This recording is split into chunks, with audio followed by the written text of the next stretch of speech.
সে এক দীর্ঘ সুতো হাতে নিল। তারপর প্রবল ধূর্ততায় চিরুনি থেকে নেওয়া প্রতিটি চুল এবং চিরুনির ভাঙা দাঁত সেই সুতোর সাথে একে একে মেলাতে শুরু করল। রাতের ঘোর অন্ধকারে চুপি চুপি সেই কূপের কাছে গিয়ে দাঁড়ালো। অশুভ মন্ত্র জপ করতে করতে সে সুতোটিকে একটি ভারী পাথরের সাথে শক্ত করে বাঁধল।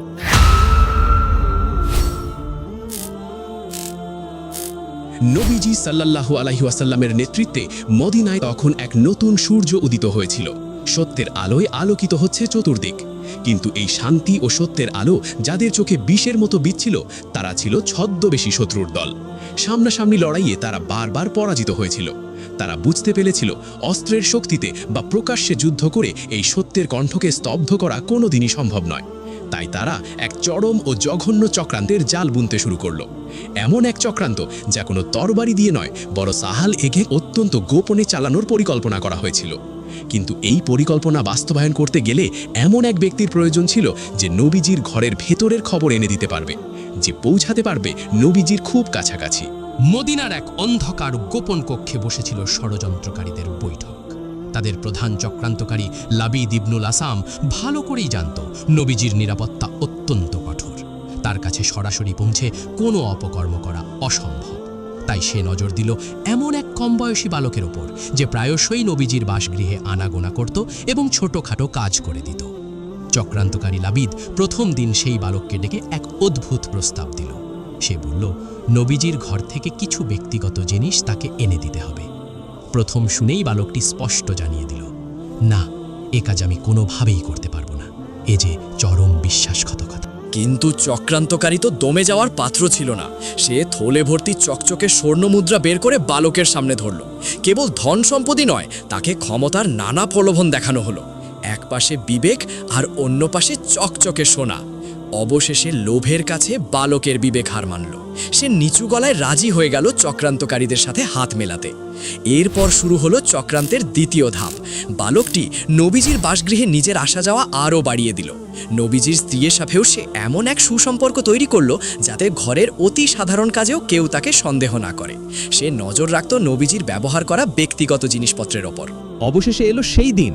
নবীজি সাল্লাল্লাহু আলাইহি ওয়াসাল্লাম নিজের মাথায় চিরুনি দেওয়ার পর সেটি ঘরের একপাশে একটি নির্দিষ্ট জায়গায় রেখে দিলেন। চিরুনির দাঁতে পেঁচিয়ে রয়ে গিয়েছিল সামান্য কিছু চুল। বালকটি চারপাশ দেখে নিল। ঘরের মধ্যে তখন আর কেউ ছিল না। অত্যন্ত চতুরতা ও দ্রুততার সাথে সে হাত বাড়িয়ে চিরুনিটি এবং তাতে আটকে থাকা কয়েকগাছি চুল নিজের কাপড়ের আড়ালে লুকিয়ে ফেলল। তারপর স্বাভাবিক পায়ে ঘর থেকে বেরিয়ে সোজা চলে গেল চক্রান্তকারীদের কাছে। গল্পের এই স্পর্শকাতর মুহূর্তে এসে একবার নির্মমটি প্রশ্ন করুন, লোভ কিভাবে একজন বিশ্বস্ত মানুষকেও এক রাতে চরম বিশ্বাসঘাতকে পরিণত করতে পারে? আপনার মতে মানুষের লোভ কি সব ধ্বংসের মূল? কমেন্ট বক্সে এখনই লিখুন, সত্যের জয় অবশ্যম্ভাবী। আর এই সত্য ঐতিহাসিক ঘটনাটি যদি আপনার মন ছুঁয়ে যায়, তবে ভিডিওটিতে একটি লাইক দিয়ে চ্যানেলটি সাবস্ক্রাইব করে রাখুন, কারণ গল্পের আসল রহস্য কিন্তু এরপরেই শুরু হচ্ছে। বালককে তার পুরস্কার বুঝিয়ে দিয়ে জাদুকর লাবিদ ইবনুল আসাম তার অন্ধকার ঘরে বসে প্রস্তুত করতে লাগলো জাদুর কালো ফাঁদ। সে এক দীর্ঘ সুতো হাতে নিল। তারপর প্রবল ধূর্ততায় চিরুনি থেকে নেওয়া প্রতিটি চুল এবং চিরুনির ভাঙা দাঁত সেই সুতোর সাথে একে একে মেলাতে শুরু করল। সে একটি করে অশুভ জট বা গিট বাঁধছিল। প্রথম গিটে জড়ালো নবীজির মাথার চুল, আর তার পরের গিটে বাঁধল চিরুনির ভাঙা একটি দাঁত। এভাবে একের পর এক মোট 11টি গিট বাঁধল সে। প্রতিটি গিট বাঁধার সময় তার মুখে উচ্চারিত হচ্ছিল অশুভ কালাম ও মন্ত্রের অস্পষ্ট আওয়াজ। কাজ শেষ হবার পর জাদুকর ভাবতে লাগলো এই অভিশপ্ত সুতোটি কোথায় লুকানো যায়। ভাবতে ভাবতে তার মনে পড়ল মদিনার উপকণ্ঠে অবস্থিত সেই পরিত্যক্ত জারওয়ান নামক কূপের কথা, যে কূপের পানি ছিল রক্তের মতো লালচে ও ঘোলাটে। চারপাশটা থমথমে নির্জনতায় ঘেরা। লোকমুখে প্রচলিত ছিল সেখানে শয়তানের আনাগোনা রয়েছে, তাই দিনের আলোতেও কেউ সেখানে যাওয়ার সাহস পেত না। জাদুকর রাতের ঘোর অন্ধকারে চুপি চুপি সেই কূপের কাছে গিয়ে দাঁড়ালো। অশুভ মন্ত্র জপ করতে করতে সে সুতোটিকে একটি ভারী পাথরের সাথে শক্ত করে বাঁধল, যাতে পানি টপকে সেটি ভেসে উঠতে না পারে। তারপর পরম সতর্কতায় পাথর সহ সুতোটি কূপের সেই ঘোলা পানির গভীরে নিক্ষেপ করল। এরপর পাশে পড়ে থাকা বিশাল একটি পাথর তুলে নিয়ে কূপের মুখে ও পানির নিচে ফেলে দিল, যাতে সেটি চিরতরে চাপা পড়ে থাকে। দূর থেকে অন্ধকারের দিকে তাকিয়ে সে মনে মনে হাসল এবং ভাবল, এই গভীর চক্রান্তের কথা আর কেউ কোনোদিন জানতে পারবে না। এরপর থেকে এর অশুভ প্রভাব শুরু হলো।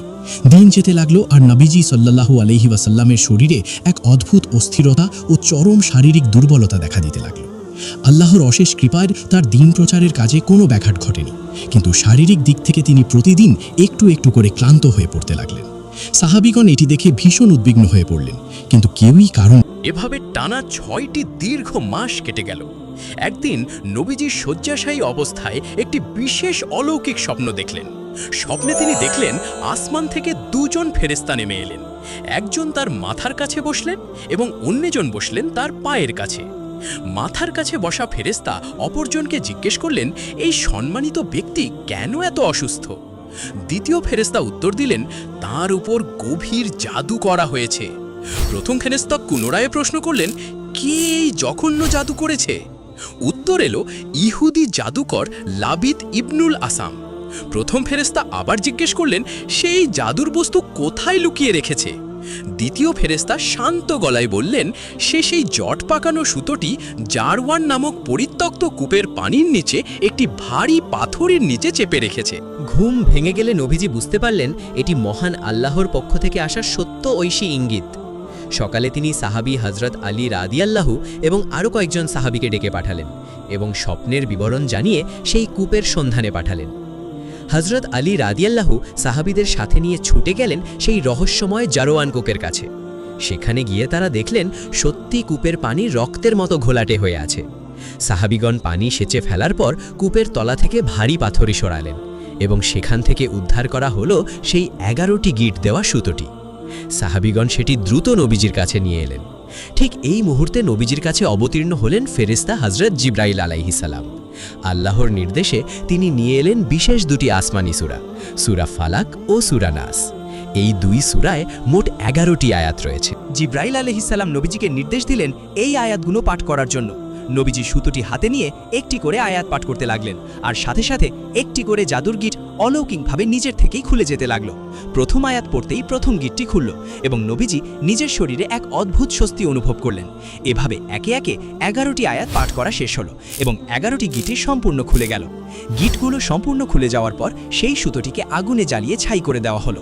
মুহূর্তের মধ্যে দীর্ঘ 6 মাসের সমস্যাদি ও শারীরিক দুর্বলতা উবে গেল। নবীজি সম্পূর্ণ সুস্থ হয়ে উঠলেন। শত্রুর সমস্ত চক্রান্ত সত্যের আলোর সামনে ধূলিসাৎ হয়ে গেল। মানুষের চক্রান্ত যত গভীরই হোক না কেন, সত্যের শক্তির সামনে তা যে কতটা তুচ্ছ, এই ঘটনা আমাদের ঠিক সেই শিক্ষাই দেয়। প্রিয় দর্শক, সত্যের এই অলৌকিক জয় এবং আজকের এই বিস্তারিত ঘটনাটি আপনাকে কেমন ভাবালো? কমেন্ট বক্সে আপনার মূল্যবান মতামত অবশ্যই লিখে জানান। গল্পটি ভালো লাগলে একটি লাইক দিয়ে আপনার প্রিয়জনদের সাথে শেয়ার করুন। আর এমন আরও সত্য ঐতিহাসিক ঘটনা পেতে চ্যানেলটি সাবস্ক্রাইব করে আমাদের সাথেই থাকুন। দেখা হবে পরবর্তী ভিডিওতে। ধন্যবাদ।